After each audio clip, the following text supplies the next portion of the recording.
कहते हैं कि प्यार जाति धर्म नहीं देखता, उम्र के बंधनों को भी तोड़ देता है। लेकिन कानपुर में प्यार मोहब्बत और फिर शादी के बाद सवाल उठने लगे।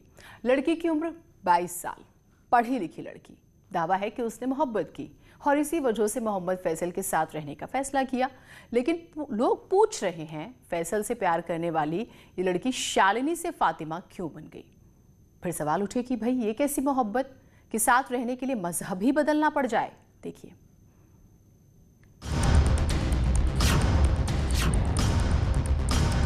पूरा है, यही ग्रुप पूरा है और हमें किसी रिलीजन से किसी भी धर्म से किसी से कोई लेना देना नहीं है।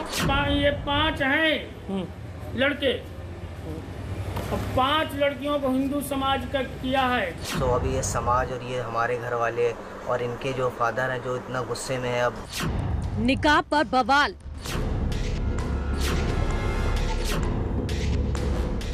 ये मोहब्बत है या लव जिहाद। मैं शालिनी, डॉटर ऑफ जयचंद यादव, मेरी उम्र 22 साल है। ये मेरा आधार कार्ड, मेरी एज प्रूफ है। मैं HIG 1/8 बरह 6 की रहने वाली हूँ। कानपुर देहात की रहने वाली 22 साल की शालिनी यादव सोशल मीडिया पर अपनी उम्र का प्रमाण पत्र दिखा रही है और मोहब्बत में फैजल से शादी करने का दावा कर रही है। 2 तारीख को गाजियाबाद से हमने दोनों ने अपने खुद से कोर्ट मैरिज की है। ये रहा सर्टिफिकेट। शालिनी कह रही है कि मैं फैजल के साथ खुश हूँ, उसी के साथ जिंदगी जीना चाहती हूँ और इसलिए घर से भागकर फैजल से शादी कर ली बिना किसी दबाव के। अपने घर से 29 जून को अपने कॉलेज के एग्जाम का बहाना करके अपने घर से निकली थी लखनऊ के लिए। लेकिन मैं अपने दोस्त मोहम्मद फैसल, जिनको मैं 6 साल से जानती हूँ, इनके साथ मैं 2 जुलाई को आके हमने गाजियाबाद से शादी की। मैंने अपनी मर्जी से, अपनी राजी खुशी से, बिना किसी दबाव, बिना किसी फोर्स से मैंने अपना कन्वर्जन किया। हमने निकाह किया और निकाह के साथ साथ हमने कोर्ट मैरिज भी की। शालिनी साफ साफ कह रही है कि उसने अपना कन्वर्जन कर लिया है बिना किसी दबाव के और फैजल से निकाह कर उसके साथ खुश है। लेकिन इसी निकाह पर बवाल हो गया है। घर वालों का आरोप है कि फैजल ने बहला फुसला कर शालिनी से शादी कर ली और एक बड़ा गिरोह लव जिहाद में जुटा है। पूरा है, यही ग्रुप पूरा है। ये 5 हैं लड़के और 5 लड़कियों को हिंदू समाज का किया है। लेकिन शालिनी कह रही है कि ये मोहब्बत है और वो मोहम्मद फैजल के प्यार में फना हो गई है और अपने घर वालों पर दबाव देने का आरोप लगा रही है। मेरी शादी का जैसे ही मेरे घर वालों को पता चलता है तो उनमें से मेरे बड़े वाले भाई का, जिनका नाम विकास यादव है, फ़ोन आता है और वो मुझसे कहते हैं कि ये जो तुमने कर लिया है, तुम समझ रही हो कुछ नहीं होगा, पर ऐसा कुछ नहीं है, तुम्हें आना पड़ेगा और तुम जो समझ रही हो कि तुम बच जाओगी, तुम्हें कुछ नहीं होगा या जो तुमने कर लिया वो हम सब मान जाएंगे, तो ऐसा कुछ नहीं है, तुम्हें आना पड़ेगा। लेकिन परिवार वालों का आरोप है कि पुलिस और मोहम्मद फैजल मिले हुए हैं और इसी मामले की सुनवाई पुलिस नहीं कर रही है। पुलिस लोग 2 बार गए, मिली है, पर ये उनसे मिले हुए हैं, उनसे पैसा खाए हुए हैं, इसलिए वो लाते नहीं हुआ। कैसे, क्या, किसने अपहरण किया है बेटी का? ये फैसल। शालिनी के बड़े भाई ने मोहम्मद फैजल पर अपहरण का आरोप लगाया है, लेकिन शालिनी और फैजल बार बार मोहब्बत में शादी करने की दुहाई दे रहे हैं और जान बचाने की गुहार लगा रहे हैं। जो रिपोर्ट और ये FIR पेपर कर रहे हैं, ये सब प्लीज उनसे रिक्वेस्ट है हमारी, हम आपकी बेटी को खुश ना करें, बस कुछ भी ऐसा ना करें, हमको जीने दें। मैंने जो भी किया है सब कुछ अपनी मर्जी से किया हुआ है। इनके खिलाफ जो भी रिपोर्ट लिखाई जा रही है या गलत सलत बोला जा रहा है, अपहरण का किया जा रहा है, गुमशुदा की मेरी जो रिपोर्ट लिखाई जा रही है, ये सब झूठ है। दोनों भाई के आरोपों को खारिज कर रहे हैं, लेकिन पुलिस ने मामले का संज्ञान लेकर रिपोर्ट दर्ज कर ली है। इस वीडियो के आधार पर उसमें धर्म परिवर्तन की बात कही है, तो इस वीडियो की हम जांच कराते हैं। घर वाले और तमाम लोग सवाल उठा रहे हैं कि अगर दोनों का प्यार सच्चा था तो धर्म परिवर्तन क्यों करना पड़ा। कोर्ट में शादी की तो निकाह की क्या जरूरत थी। जब जाति के बंधन को नहीं मानती तो धर्म के बंधन में कैसे बंध गई। शालिनी यादव को नाम बदलना पड़े, उसके बाद निकाह करना पड़े, तो इसलिए सवाल उठ रहा है कि लव नहीं है, लव जिहाद तो नहीं है।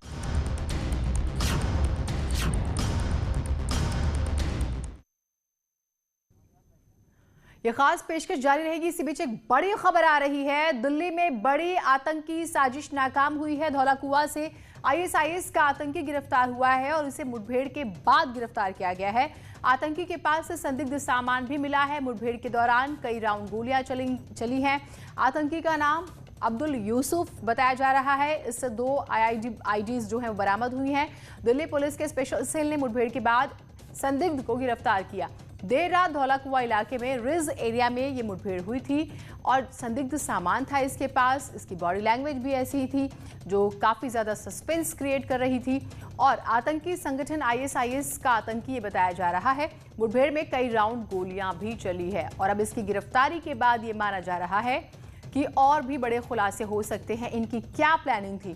फेस्टिवल सीजन है तो उसे किसी तरह से वहां पर खलल डालना, क्या टारगेट था इनका? कितनी टीमें हैं ये, कितने लोग हैं?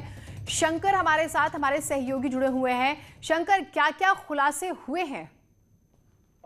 देखिए, जिस संदिग्ध आतंकी को गिरफ्तार किया गया है उसका नाम मोहम्मद अब्दुल यूसुफ बताया जा रहा है और अब्दुल यूसुफ के साथ में कल देर रात में दिल्ली पुलिस की स्पेशल सेल के साथ में एक मुठभेड़ हुई और उस मुठभेड़ के दौरान उसे गिरफ्तार किया गया है। उसके पास से 2 आईडी बम जो है वो बकायदा बरामद किया गया है, एक पिस्टल बरामद किया गया है और वो दिल्ली क्यों पहुंचा था, दिल्ली में उसके क्या मंसूबे थे, इन तमाम मामलों पर विस्तार से पूछताछ की जा रही है।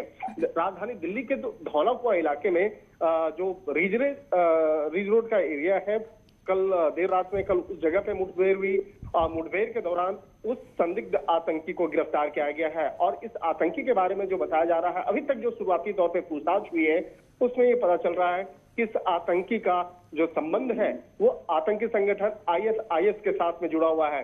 लेकिन राजधानी दिल्ली में क्यों आया था, क्या किस तरह की वारदात करने आया था, इस मामले में पूछताछ चल रही है। शुरुआती जांच में स्पेशल सेल के जो डीसीपी हैं उनका कहना है कि एक बहुत बड़े जो एक शख्सियत है, जो हस्ती है, उसको ये किल करना चाहता था, उसको मारना चाहता था, उनके निशाने पे था, उस आतंकी के निशाने पे। तो लेकिन वो कौन सा शख्स है, हालांकि इतना तो स्पष्ट है। शंकर, हम ये देख रहे हैं कि अभी तकरीबन पिछले 5-6 महीनों से कहीं भी आना जाना इतना आसान नहीं है, प्रतिबंधित है। उस लिहाज से हम एक सवाल जो आता है कि क्या ये लोग पहले से यहाँ पर हैं, कोई बहुत बड़ी टीम है? अमूमन हम दिल्ली, पंजाब, हरियाणा इस तरफ से इनकी एंट्री देखते भी हैं, तो उस लिहाज से या फेस्टिव सीजन, हालांकि आपने कहा कि एक बड़ी पर्सनैलिटी को टारगेट करना जो है इनका मेन मोटिव था, तो उसके बारे में कोई इंफॉर्मेशन? देखिए, उस बड़ी जो राजनीतिक शख्स है उसके बारे में अभी नहीं बताया जा रहा है क्योंकि मामला काफी संगीन है। उस मामले की गंभीरता को देखते हुए नाम नहीं बताया जा रहा है, लेकिन इस मामले में पूछताछ की जा रही है। और अगर देखा जाए, अगर किसी भी आतंकी के पहुंचने का, तो ये आतंकी जो है अकेले पहुंचा है या ये अपने 1-2 और दोस्तों के साथ पहुंचा है, अपने सहयोगियों के साथ पहुंचा है, इस मामले में पूछताछ की जा रही है। लेकिन अब देखिए, लॉकडाउन का असर जो है अब लगभग थोड़ा सा खत्म हो चुका है और एक राज्य से दूसरे राज्य में जाने में स्लीपर सेल्स भी बहुत एक्टिव रहती हैं।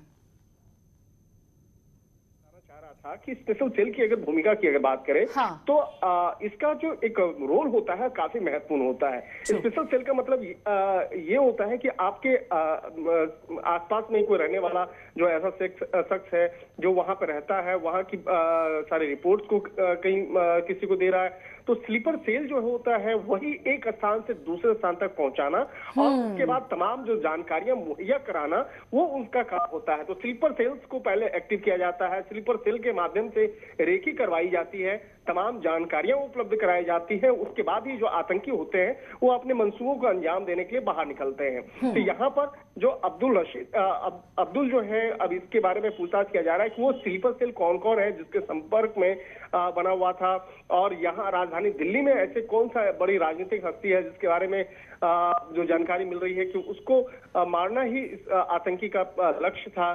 तो अब इस मामलों पर विस्तार से पूछताछ की जा रही है। कल देर रात से लगातार पूछताछ की जा रही है और आज जो है उस आतंकी को कोर्ट में भी पेश किया जाएगा और पेश करने के बाद आगे की रिमांड ली जाएगी और रिमांड लेने के बाद आगे तमाम विस्तार से इस मामले में पूछताछ की जाएगी।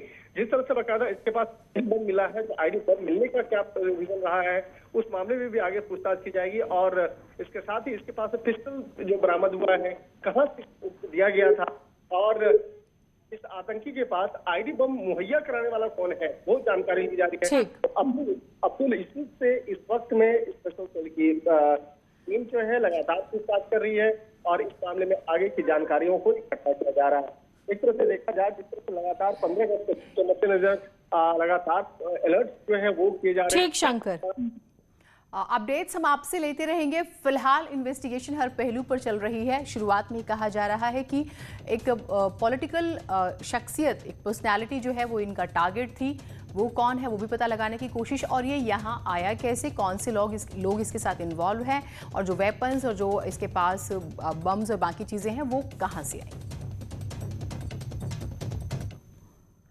अक्सर कोई मुस्लिम लड़का हिंदू लड़की से शादी करता है तो कई संगठन निराधार आरोप लगाते हैं और लव जिहाद के नाम पर बवाल कर देते हैं, लेकिन इस मामले में ऐसा नहीं है। शालिनी खुद कह रही है कि उसने धर्म बदला, फिर निकाह भी किया और कोर्ट में शादी भी हुई। इसलिए कई लोगों की जुबान पर यही सवाल है कि जब जाति धर्म के बंधनों को तोड़कर शादी हुई थी तो फिर इस्लाम धर्म को अपनाने की क्या जरूरत थी? लड़की को ही क्यों अपनाना पड़ा, धर्म क्यों बदलना पड़ा, ये भी सवाल है। लड़के ने ऐसा क्यों नहीं किया?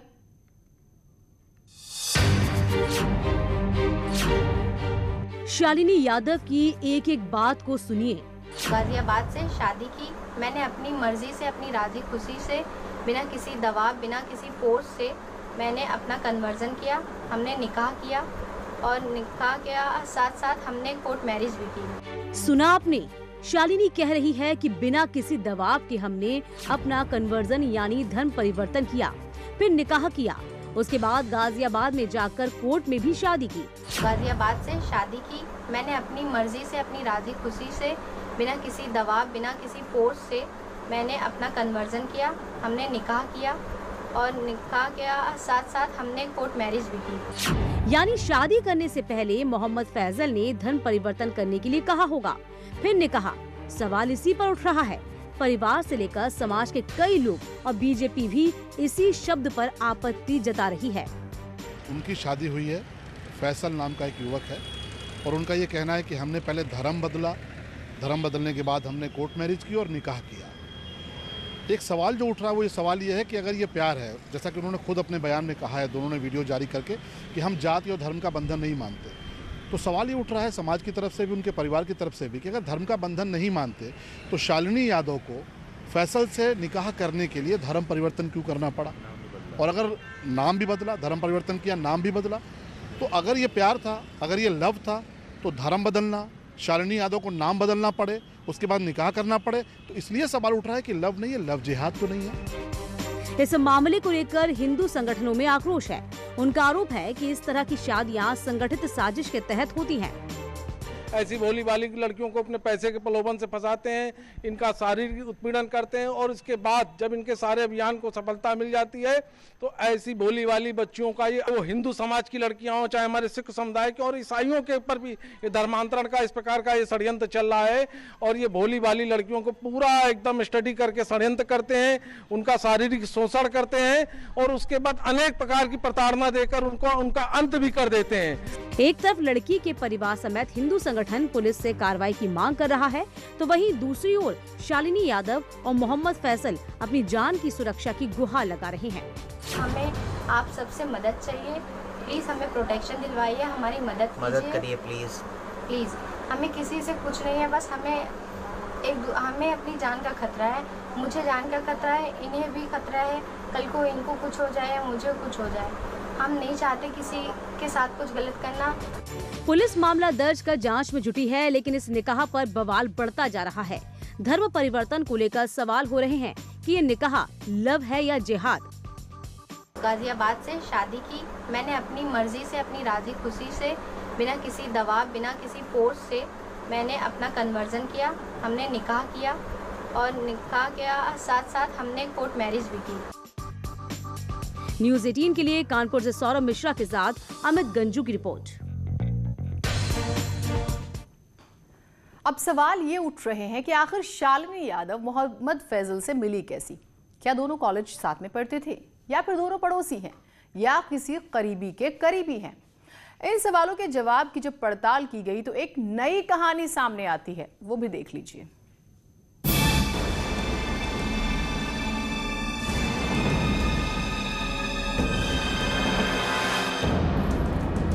कैसे हुई मुलाकात, कब बनी बात, क्या दोनों कॉलेज में पढ़ते थे या पड़ोस में हुआ प्यार। अक्सर मोहब्बत की कहानियाँ कॉलेज में शुरू होती हैं या पड़ोस। किसी मामले में रिश्तेदार से भी मोहब्बत हो जाती है, या कभी दुकान पर आते जाते किसी से नैन लड़ जाते हैं और फिर मोहब्बत हो जाती है। शालिनी और फैसल के साथ ऐसा नहीं हुआ। मोहब्बत के बाद मजहब और फिर निकाह की कहानी बहुत ही दिलचस्प है। शालिनी यादव ने लखनऊ से MBA की पढ़ाई की है और मोहम्मद फैसल ने बाराबंकी से BCom किया है। फिर ये दोनों मिले कैसे? क्योंकि बाराबंकी और लखनऊ के बीच काफी दूरी है। न दोनों ने कभी एक साथ पढ़ाई की और न ही किसी कोचिंग में मुलाकात हुई। शालिनी का परिवार टाइल्स का कारोबार करता है और पैसे की कोई कमी नहीं है, इसीलिए परिवार ने अपनी बेटी को लखनऊ में पढ़ाई के लिए भेजा था और लखनऊ से MBA कराया। लेकिन सवाल ये है कि आखिर मुलाकात कहाँ हुई और दोनों कब करीब आए। बताया जा रहा है कि 6 साल पहले मोहम्मद फैसल कानपुर के किदवई नगर आया था और शालिनी कानपुर के बर्रा में अपने परिवार के साथ रहती थी। फैसल के कमरे और शालिनी के घर के बीच 1.5 किलोमीटर की दूरी है। मोहम्मद फैसल अक्सर शालिनी के घर के सामने बने पार्क में टहलने आता था। शालिनी के घर के बाहर बने मनमोहक ग्रीन बेल्ट पार्क में ही दोनों की पहली बार मुलाकात हुई थी। शालिनी और फैसल की प्रेम कहानी का गवाह यही वो पार्क है जहाँ शालिनी और फैसल की पहली बार मुलाकात हुई थी। मॉर्निंग और इवनिंग वॉक के लिए बना ये पार्क उनकी प्रेम कहानी की शुरुआत का पार्क बन गया। ये सामने शालिनी का घर था जहाँ से शालिनी निकल करके इस पार्क में बेहद आसानी से फैसल से मुलाकात करती थी और घर वाले कभी भी शक नहीं कर पाए, क्योंकि फैसल अक्सर इस पार्क में टहलने आता था। और पहली मुलाकात के बाद दोनों ने एक दूसरे को पसंद कर लिया और इसके बाद इनकी प्रेम कहानी शुरू हो गई। इसके बाद इनका मॉल में मिलना, पिक्चरें साथ देखना और ये प्रेम गहराता गया। करीब 6 साल तक दोनों एक दूसरे से मिलते रहे, जिसकी भनक परिवार वालों को नहीं लगी। घर के सामने ही मोहम्मद फैसल और शालिनी की मोहब्बत परवान चढ़ी और फिर 29 जून को शालिनी घर से झूठ बोलकर निकल गई। बीती 29 जून को शालिनी यादव इस घर से निकली थी। ये शालिनी यादव का घर है जहाँ फिलहाल माँ बाप ने खुद को अंदर बंद कर रखा है। माँ गमज़दा है, पिता का रो रो के बुरा हाल है कि बेटी कहाँ है। घर से निकलने के बाद शालिनी पहले लखनऊ पहुंची और फिर मोहम्मद फैसल के साथ गाजियाबाद चली गई और वहां पर धर्म परिवर्तन करने के बाद निकाह कर लिया। अपने घर से 29 जून को अपने कॉलेज के एग्ज़ाम का बहाना करके अपने घर से निकली थी लखनऊ के लिए। लेकिन मैं अपने दोस्त मोहम्मद फैसल, जिनको मैं 6 साल से जानती हूँ, इनके साथ मैं 2 जुलाई को आके हमने गाज़ियाबाद से शादी की। मैंने अपनी मर्ज़ी से, अपनी राज़ी खुशी से, बिना किसी दबाव, बिना किसी फोर्स से मैंने अपना कन्वर्जन किया। हमने निकाह किया और निकाह के साथ साथ हमने कोर्ट मैरिज भी की। लड़की ने शादी के बाद अपना धर्म परिवर्तन किया है। इस संबंध में अपराध पंजीकृत किया गया है तथा चूँकि लड़की बालिग है, हम उनका 164 का बयान कराएंगे और 164 के बयान के आधार पर जो अग्रिम कार्रवाई होगी वो की जाएगी। शालिनी अपने घर वालों से जान का खतरा बता रही है और पुलिस से सुरक्षा की मांग कर रही है। इधर कानपुर पुलिस परिवार वालों की शिकायत पर शालिनी और फैसल की तलाश कर रही है। शालिनी पर यह भी आरोप है कि वो अपने घर से 10 लाख रुपए लेकर गई है। और 6 साल बाद आखिरकार धर्म परिवर्तन के साथ ही शालिनी फैसल की हो गई और फिलहाल जहां परिजन अपहरण का आरोप लगा रहे हैं, वही शालिनी के वायरल वीडियो में साफ तौर पर शालिनी अपने घर वालों से ही खुद को खतरा बता रही है। लव जिहाद के नए मामले में पुलिस जांच कर रही है। पुलिस का कहना है कि जैसे ही लड़की बरामद होती है तो उसके बयान होंगे। मजिस्ट्रेटी बयान के बाद कई तस्वीरें सामने खुल के आएंगी, तब जाकर के पूरी कहानी आएगी कि आखिर फैसल ने अब तक कितनी लड़कियों के संग इस तरह खिलवाड़ किया है और फैसल के कितने और लड़कियों संबंध है और कौन कौन वो लड़कियां जिनके धर्म परिवर्तन कराए गए हैं। तो ये सभी तथ्य जांच के बाद सामने आएंगे। न्यूज़ 18 के लिए सौरभ मिश्रा। तो एक बात तो स्पष्ट है कि फिलहाल ये मामला थमने वाला नहीं है। इस खास पेशकश में इतना ही। नमस्कार।